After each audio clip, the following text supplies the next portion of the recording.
akan terus saja berlintas langsung bagi Majlis Pelancaran Dasar Perpaduan Negara dan juga rangka tindakan Blueprint Perpaduan Negara 2021-2030 yang akan dirasmikan dan dilancarkan oleh Yang Amat Berhormat Perdana Menteri Tan Sri Muhyiddin Yassin untuk kita mengetengahkan apa antara dasar-dasar ataupun matlamat yang menjadi keutamaan bagi dasar perpaduan negara ini. Jadi untuk kita terus saja berlintas langsung, kita akan melihat bagaimana ataupun majlis pelancaran ini akan diadakan bersama dengan rakan kita, dan kita akan lihat bagaimana ianya memberi impak kepada aspek perpaduan negara dan juga bagaimana ia membantu negara kita untuk terus maju ke hadapan. Terus saja berlintas langsung untuk Majlis Pelancaran Dasar Perpaduan Negara dan juga rangka tindakan Blueprint Perpaduan Negara. Saksikan.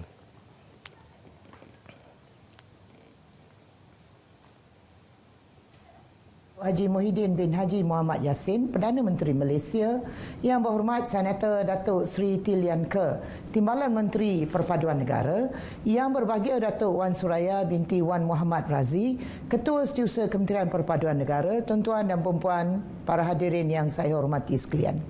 Alhamdulillah, sama-sama kita panjatkan kesyukuran kepada Allah SWT kerana dengan limpah dan izinnya kita dapat bersama-sama dalam Majlis Pelancaran Dasar Perpaduan Negara dan rangka tindakan Blueprint Perpaduan Negara 2021 hingga 2030 yang diadakan secara maya mengikut kepada norma baru pada hari ini. Saya merakamkan setinggi-tinggi penghargaan dan ucapan terima kasih kepada Yang Amat Berhormat Tan Sri Datuk Haji Muhyiddin bin Haji Muhammad Yassin, Perdana Menteri Malaysia, di atas kesudian untuk menyempurnakan Majlis Pelancaran Dasar Perpaduan Negara dan rangka tindakan Blueprint Perpaduan Negara bagi tahun 2021 hingga 2030. Yang Amat Berhormat Tan Sri Datuk-Datuk, tuan-tuan dan puan-puan, para hadirin yang saya hormati sekalian.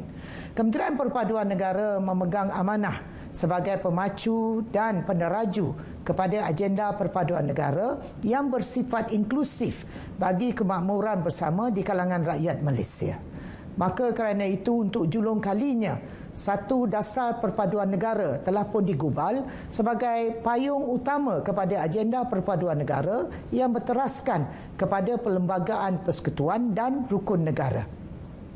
Bagi menyokong dasar ini, maka rangka tindakan Blueprint Perpaduan Negara 2021 hingga 2030 telah pun digubal.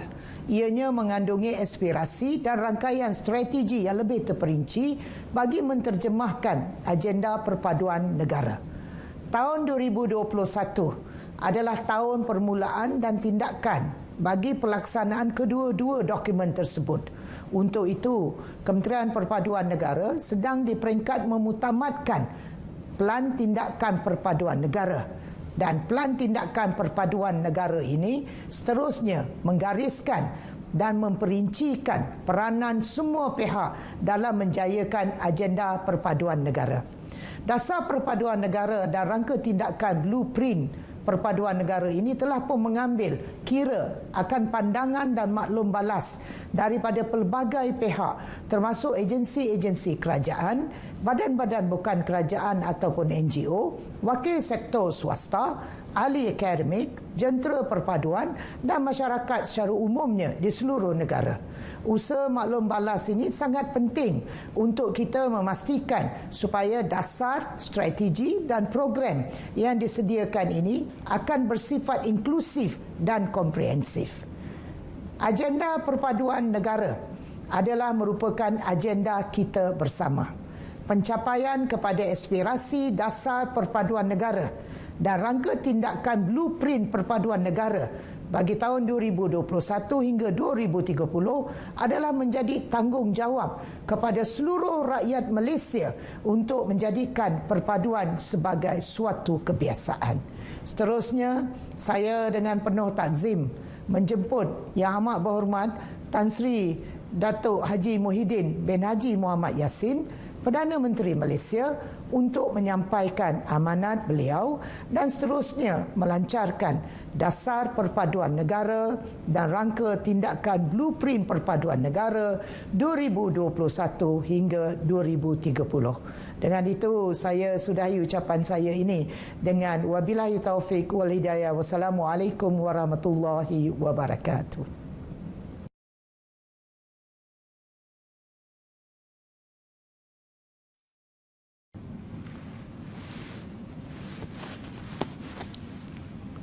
Terima kasih saudara dan saudari pengacara majlis. Bismillahirrahmanirrahim. Assalamualaikum warahmatullahi wabarakatuh. Salam sejahtera dan salam perpaduan. Yang berhormat Datuk Halimah binti Muhammad Sadiq, Menteri Perpaduan Negara. Yang berhormat Senator Datuk Seri Tilian Ke, Timbalan Menteri Perpaduan Negara. Yang berbahagia Datuk Wan Suraya Wan Muhammad Radhi, Ketua Setiausaha Kementerian Perpaduan Negara. Yang kehormat saudara dan saudari sekalian, serta seluruh tenaga kerja Kementerian Perpaduan Negara yang saya kasihi. Apa khabar semua? Saya doakan saudara dan saudari sihat walafiat sentiasa. Alhamdulillah, bersyukur kita kehadrat Allah Subhanahu wa Ta'ala kerana dengan izin dan limpah kurnianya kita dapat bersua secara maya pada pagi ini bagi menyempurnakan majlis pelancaran dasar perpaduan negara dan rangka tindakan blueprint perpaduan negara 2030. Perpaduan merupakan hasrat semua negara di dunia. Imej Malaysia sebagai sebuah negara berbilang etnik, berbilang agama dan berbilang budaya sering dijadikan contoh rujukan sebuah negara yang bersatu padu. Walaupun ada kalanya wujud perbezaan, persaingan dan konflik, tetapi kesepaduan sosial yang telah wujud sekian lama dalam masyarakat telah mengekalkan perpaduan kita sehingga ke hari ini menjadikan negara-negara lain ingin belajar dari kita. Perpaduan rakyat Malaysia dapat kita lihat dengan jelas apabila dijelmakan dalam keadaan sebenar ketika negara dilanda cabaran dan musibah. Dikala negara masih berdepan dengan gelombang COVID-19, kita telah saksikan semangat perpaduan yang ditunjukkan oleh seluruh rakyat Malaysia tanpa mengira kaum dan agama. Berbekalkan slogan #Kita Jaga Kita, rakyat bersama-sama bersatu membantu kerajaan dalam menyebarkan mesej yang positif, menyokong usaha Perintah Kawalan Pergerakan dan mematuhi semua SOP yang ditetapkan. Ternyata rakyat Malaysia berjiwa patriotik kerana kita bersatu hati berjuang memerangi musuh yang tidak kelihatan. Kita patriotik kerana kita inginkan keharmonian dan idamkan perpaduan dalam negara yang kita cintai ini. Tahniah rakyat Malaysia di atas perpaduan ini. Jika semangat perpaduan dan saling bantu-membantu ini kita teruskan, saya yakin kita akan berjaya mengatasi apa sahaja cabaran yang menduga kita pada masa-masa yang akan datang, insya-Allah. Dalam tempoh negara berdepan dengan wabak COVID-19 ini, saya sedar bahawa ramai di kalangan kita juga telah menunjukkan sifat empati sama kita. Kita saksikan ramai rakyat Malaysia menzahirkan merupakan keupayaan individu atau kumpulan untuk memahami sentimen, aspirasi, kebimbangan, cita-cita individu ataupun kumpulan yang lain.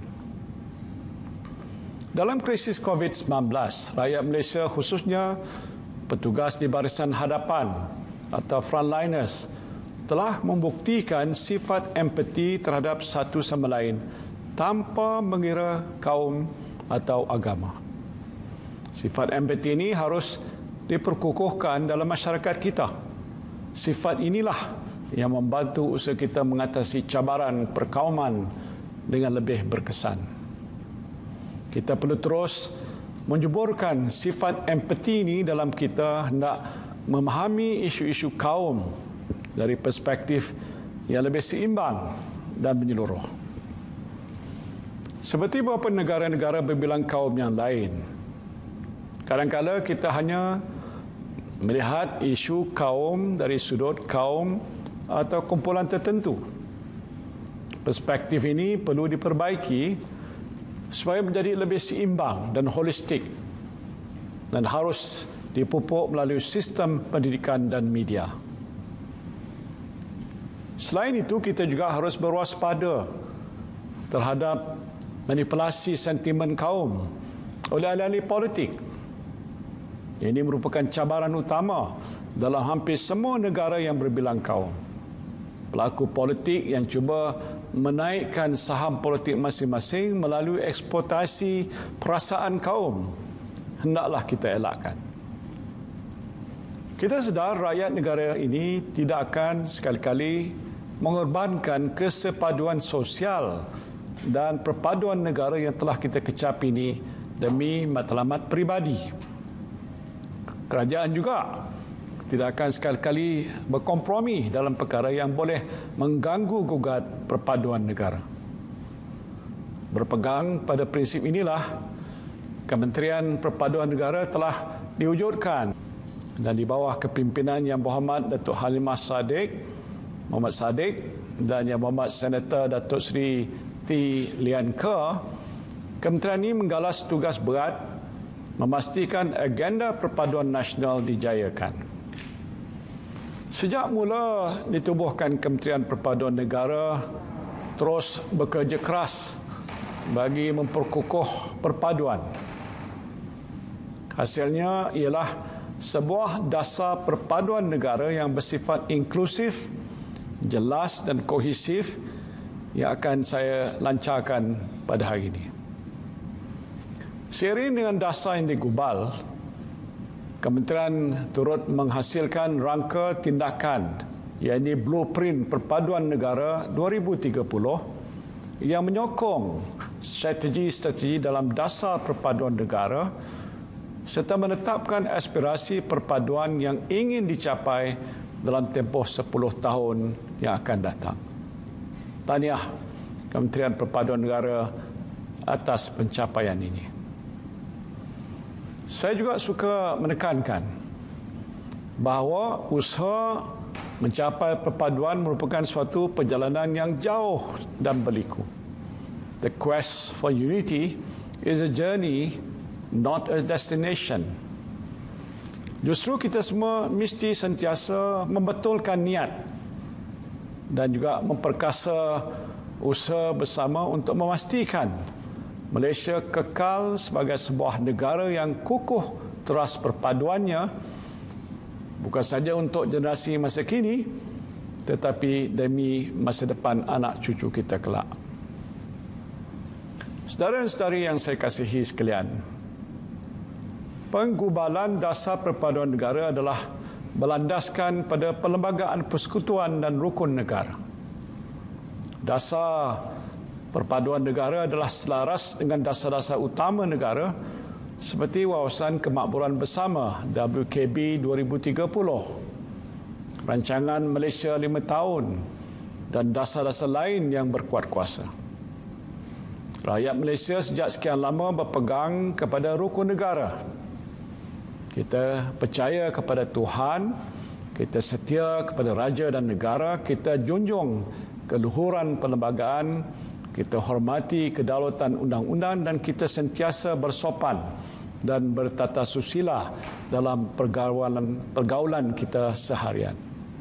Tak kiralah sama ada Melayu, Cina, India, Kadazan, Dusun, Iban, Murut, Melanau, orang asal atau mana-mana etnik sekalipun bergelar warga negara Malaysia, maka inilah ciri-ciri yang wajib kita hayati.